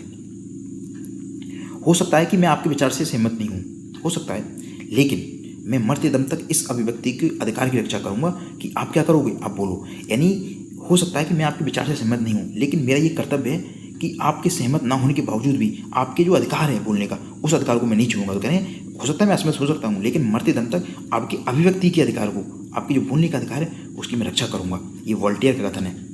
रूसो के साथ ही साथ जिसे हम स्वतंत्रता कहते हैं, वह स्वतंत्रता की क्या है? परिस्थितियाँ हैं। हम जैसे स्वतंत्रता मान रहे हैं ना, वो वास्तव में स्वतंत्रता नहीं है, वो क्या है? उसकी परिस्थितियाँ हैं। ये वो स्वतंत्रता नहीं है। ये किसने कहा है? आइजिया बर्लिन। तो आइजिया बर्लिन एक नकारात्मक स्वतंत्रता के क्या है? समर्थक है। हमने पढ़ा था नकारात्मक स्वतंत्रता ऐसी होती है जो प्रतिबंधों के अभाव की बात करती है, जहाँ पर कोई प्रतिबंध ना हो, वो नकारात्मक होती है। और सकारात्मक में प्रतिबंध होते हैं, लेकिन वो पॉजिटिव होते हैं, जो हमारे लिए जरूरी होते हैं। सकारात्मक स्वतंत्रता से व्यक्ति राज्य का दास बन जाता है और उसके जीवन के प्रत्येक भाग पर क्या कर लेता है? राज्य नियंत्रण कर लेता है, क्योंकि सकारात्मक के आधार पर क्या करता है? राज्य कानून बनाएगा, कानून बना के राज्य को क्या करेगा? व्यक्ति पर थोपेगा, उनके अधिकारों को रोकेगा, और इससे क्या बन जाएगा? दास बन जाएगा। ये किसने कहा? आइजिया बर्लिन, यानी इसके नकारात्मक स्वतंत्रता के समर्थक हैं। आप इसके साथ याद कर सकते हैं, ये क्वेश्चन ऐसे भी आ सकता है कि नकारात्मक स्वतंत्रता के समर्थक कौन है? दूसरों की स्वेच्छाचारी इच्छा से स्वतंत्रता ही क्या है? हमारी वास्तव में स्वतंत्रता है। हमें स्वतंत्रता कब मानी जाएगी? जब हम दूसरों की इच्छाओं पर निर्भर ना हो, हम अपनी इच्छा से काम करें, उसी को बोलते हैं स्वतंत्रता। ये हेग का कथन है। अगला, एक व्यक्ति पर उसके सहयोगी व्यक्ति द्वारा बाध्यता या बल का प्रयोग का अभाव हो, यही क्या है? स्वतंत्रता है। मिल्टन फ्रीडमैन कहते हैं कि जो हमारे सहयोगी हैं, एक व्यक्ति पर दूसरा सहयोगी क्या करता है? उस पर बल प्रयोग के द्वारा उसे काम कराता है, उसकी बातों को प्रभावित करता है, और ये चीज़ अगर नहीं होगी तब वो स्वतंत्र माना जाएगा। आप अगर विचारों के आधार पर सोचें कि कोई व्यक्ति अपने विचार स्वतंत्र रूप से ले रहा है, किसी से प्रभावित नहीं हो रहा है, तो उसका मतलब वो स्वतंत्र है। यही बात कह रहे हैं कि दूसरों के जो सहयोगी है उस पर ज़्यादा वो क्या नहीं होना चाहिए? प्रभावित नहीं होना चाहिए। तो मिल्टन फ्रीडमैन कहते हैं कि दूसरों के जो व्यक्ति हैं उनकी बाध्यता या उनके बल प्रयोग का अभाव हो उसके पास। तो आप वापस देख सकते हैं कि नकारात्मक स्वतंत्रता के जो विचारक रहे हैं, जिन्होंने समर्थन किया है, तो नकारात्मक स्वतंत्रता क्या होती है? जो प्रतिबंधों की हटाने की बात करते हैं कि राज्य क्या करे? बिल्कुल बात ही नहीं करे। राज्य को उन्होंने एक बहुत अच्छी संज्ञा दी है। राज्य को कहते हैं ये रात का पहरेदार, यानी रात्रि प्रहरी। प्रहरी मानी रक्षा करना है, रात मानी रात को, यानी इसका काम सिर्फ क्या है? रात की रक्षा करना है। यानी इंसान का सिर्फ ऐसे काम करने हैं जो उसके लिए जो व्यक्ति नहीं कर पाएगा, तो रात्रि प्रहरी की बात की जाती है। तो ये कौन कौन है जो नकारात्मक स्वतंत्रता के समर्थक हैं? Bentham, JS Mill, Isaiah Berlin, de Tocqueville, Friedman, Spencer, Adam Smith, Ricardo, Hayek व नोजिक। ये विचारक नकारात्मक स्वतंत्रता के समर्थक रहे हैं, जबकि सकारात्मक स्वतंत्रता के समर्थक Rousseau, Kant, Hegel, Green, Bosanquet, Barker, Laski और लियो स्ट्रॉस और मैकफर्सन। ये विचारक सकारात्मक स्वतंत्रता के, और सकारात्मक स्वतंत्रता के समर्थक व्यक्ति के विकास के लिए अधिकार की बात करते हैं। उससे स्वतंत्रता मिले, लेकिन व्यक्ति का विकास हो, अधिक से अधिक विकास हो, यानी व्यक्ति के जो रुकावट नहीं आनी चाहिए विकास के लिए, यानी उस पर ऐसी प्रतिबंध लगानी चाहिए जिसकी जरूरत हो, जो व्यक्ति और व्यक्तियों के अधिकारों को हनन नहीं कर पाए। अपनी तात्विक इच्छा के अनुसार कार्य करना ही क्या है? स्वतंत्रता है। आपके पास जो तात्विक इच्छा है इसके अनुसार काम करना ही क्या है? स्वतंत्रता है। व्यक्ति की क्षमता का विकास ही क्या है? स्वतंत्रता है। ये किसने कहा है? अमर्त्य सेन ने कहा है कि व्यक्ति की जो क्षमता है उसका विकास करना ही क्या है? स्वतंत्रता। आपकी क्षमता का अगर विकास हो रहा है, आप जो काम कर सकते हो और वो काम आप कर रहे हो, तो इसका मतलब आपको स्वतंत्र रूप से अधिकार हो। अच्छा, मनुष्य क्या है? राज्य की आज्ञा इसलिए नहीं मानता है क्योंकि वह जानता है, क्या जानता है कि अगर इसको मैंने नहीं माना, इसकी अवज्ञा कर दी, तो इससे जो मुझे नुकसान होगा उसकी तुलना में मुझे आज्ञा पालन क्या है? अधिक उपयोगी है। यानी यहाँ पे उपयोगितावाद की बात आ गई। और ये किसने कहा? बेंथम ने। तो आप इसे ऐसे समझ सकते हो कि व्यक्ति किसी कानून को तब तक मानता है जब तक उसे लगता है कि मुझे इसमें फ़ायदा हो रहा है, यानी उपयोगितावाद की बात कर रहे हैं कि इसलिए मानता है कि उससे अगर उसे नहीं मानेगा तो उसे नुकसान ज़्यादा हो जाएगा। अगर आप गाड़ी चला रहे हो और गाड़ी पर अगर आपका चालान हो जाए, आपका 1000 रुपये का चालान हो जाए, तो आप सोचते हो यार मुझे DL या हेलमेट पहनने से नुकसान क्या है, इसमें मुझे फ़ायदा हो रहा है, उपयोग हो रहा है क्या? एक तो 1000 रुपये बचेंगे, साथ ही साथ अगर दुर्घटना हो जाएगी तो आपके चोट लग सकती है, आप जीवन खो सकते हो, तो वो आपके लिए ज़्यादा ज़रूरी है। तो ज़रूरी चीज़ क्या है? आप अपने जीवन को खतरे में डालना, साथ ही साथ रुपये से भी नुकसान करना, और उसके बजाय आपको पहनना आसान है। तो वही बात है कि आप किसी चीज़ को इसलिए नहीं मानते हो, किस लिए मानते हो? क्योंकि उसको अगर नहीं मानने से आपको ज़्यादा नुकसान हो जाएगा बशर्ते मानने से। अगला, एक राजनीतिक सिद्धांत के रूप में उदारवाद दो पृथक तत्वों का मिश्रण है, एक लोकतंत्र, दूसरा क्या है? व्यक्तिवाद। ये व्यक्तिवाद और लोकतंत्र अगर मिल जाते हैं तो क्या बन जाता है? उदारवाद बन जाता है। ये मैक गवर्न का कथन है। अगला, राजनीतिक चिंतन के लिए सामान्यतः एक्विनास का जो कानून विषय का विवेचन था वो उसकी सबसे अच्छी बात थी। ये कोकर ने कहा है कि एक्विनास ने जो कानून से विषय में जो अपने विचार दिए हैं वो उसके सबसे अच्छी क्या है? चिंतन है एक्विनास का। अगला, रिपब्लिक केवल राजनीति पर किताब नहीं है, ये किस पे? शिक्षा पर लिखी सबसे अच्छी किताब है। ये हमने पीछे वीडियो में भी पढ़ा था। ये रूसो ने कहा है कि जो रिपब्लिक है, ये किसने लिखी? रिपब्लिक, प्लेटो ने। तो प्लेटो की जो रिपब्लिक है वो राजनीति पर लिखी गई सबसे अच्छी किताब नहीं है, वो शिक्षा की सबसे अच्छी किताब मानी जाती है इसके साथ साथ, और साथ ही साथ न्याय के बारे में भी लिखा है। क्रांति का कारण सदैव असमानता में पाया जाता है। अगर क्रांति होगी तो उसका कारण कहाँ होगा? असमानता। किसी के साथ भेदभाव हो रहा होगा तभी तो क्रांति होगी। ये अरस्तु का कथन है। और प्लेटो के न्याय का जो सिद्धांत है वो स्थिर और निष्क्रिय है, बेकार है, आत्मानुवादी है, अनैतिक है, अव्यवहारिक है और अमानविक है। ये किसने कहा है? सेवाइन। इसका मतलब प्लेटो के काफ़ी आलोचक नहीं है, वो कहते हैं इन्होंने जो सिद्धांत दिया है न्याय का बहुत गलत है, निष्क्रिय है, आत्मानुवादी है, अनैतिक है, अव्यवहारिक है और अमानविक है। आगे, भूभाग को राज्य का आवश्यक तत्व नहीं मानते। कौन? सीले। काफ़ी अच्छा क्वेश्चन है। जो भूभाग होता है वो राज्य का आवश्यक तत्व नहीं है। हमने पढ़ा था राज्य के आवश्यक तत्व, आप नहीं पढ़े तो मैं बता दूं राज्य के लिए जरूरी क्या है। सबसे पहले भूभाग, लोग मतलब जनसंख्या, सरकार चाहिए, और सबसे बड़ी जिनकी जो चीज़ चाहिए वो है संप्रभुता। तो आप समझ सकते हैं कि किसी भी राज्य को जो आवश्यक तत्व है, राज्य का निर्माण होगा तो उसके लिए सबसे जो महत्वपूर्ण चीज़ है, पहली चीज़ भूभाग, जनसंख्या, मतलब जगह होनी चाहिए उसके पास, राज्य के पास।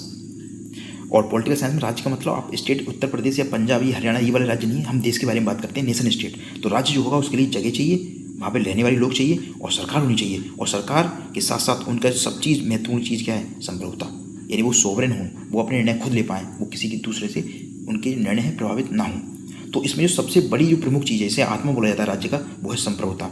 लेकिन सीले एक ऐसे विचारक रहे हैं जिन्होंने कहा है कि भूभाग की जरूरत ही नहीं राज्य को।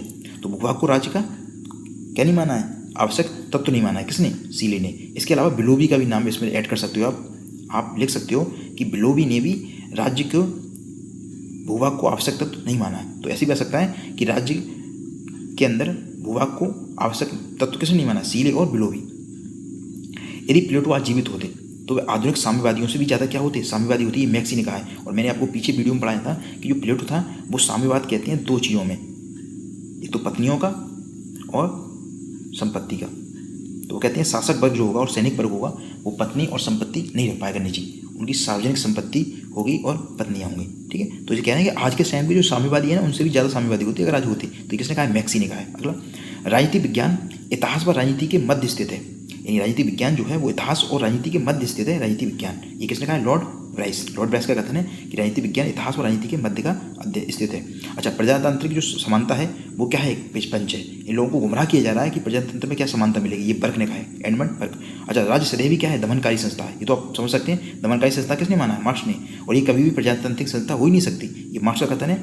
आगे, अधिकतम व्यक्तियों, अच्छा अधिकतम समानता स्वतंत्रता के लिए घातक है। अगर आपको ज़्यादा समान कर दिया तो ये इसमें स्वतंत्रता नहीं मिलेगी, इसलिए घातक नहीं बल्कि अनिवार्य है। सॉरी, मैंने आपको गलत समझा दिया।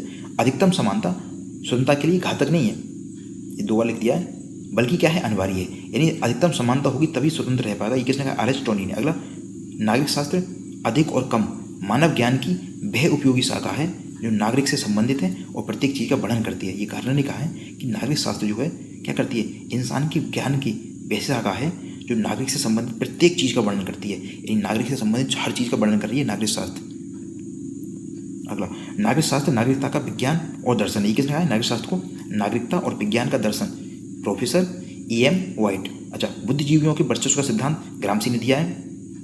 कानून न केवल जनमत के आधार पर बने बल्कि कानून जो है जनमत से आगे चले, ये किसने कहा है? गिलक्रास्ट। गिलक्रास्ट कहते हैं कानून जनमत के आधार पर तो चले साथ साथ उससे आगे भी चलना चाहिए इसका। लोकतंत्र वह शासन है जिसमें प्रत्येक व्यक्ति भागीदार होता है, ये किसने कहा? इसीलिए कहते हैं कि लोकतंत्र में हर व्यक्ति भागीदार होता है। अच्छा, अंतर्राष्ट्रीयवाद का जो मार्ग है वो राष्ट्रवाद से ही गुजरता है, ये कहा है? F.L. सुमो। F.L. सुमो कहते हैं कि अंतर्राष्ट्रीयवाद जो होता है वो राष्ट्रवाद से निकलता है। अच्छा, जनमत की निरंतर प्रक्रिया ही लोकतंत्र की क्या है? गतिशीलता। तो जनमत की जो प्रक्रिया लगातार चल रही है यही लोकतंत्र की क्या है? गतिशीलता। यानी गतिशील है लोकतंत्र, ये जनमत की निरंतर प्रक्रिया से पता पड़ता है। जे राइस। मेरे लिए ईश्वर सत्य और प्रेम है, ये गांधी जी ने का वचन है कि गांधी जी कहते हैं कि मेरे लिए क्या है? ईश्वर सत्य है और यही प्रेम है। स्वतंत्रता अपने आप में भी कलह कर सकती है, यदि आपको स्वतंत्रता मिल जाएगी पूर्ण रूप से तो इसमें कलह हो जाएगी। तो आप इसे ऐसा समझ सकते हैं, ये कैसी स्वतंत्रता की बात करते हैं? ये पॉजिटिव, क्योंकि नेगेटिव वाली स्वतंत्रता क्या करती है? कलह करेगी। अगला, न्याय औचित्यपूर्णता है, ये जॉन रॉस का कथन है। और प्रेस की स्वतंत्रता, यानी प्रेस को लोकतंत्र का चौथा स्तंभ माना है।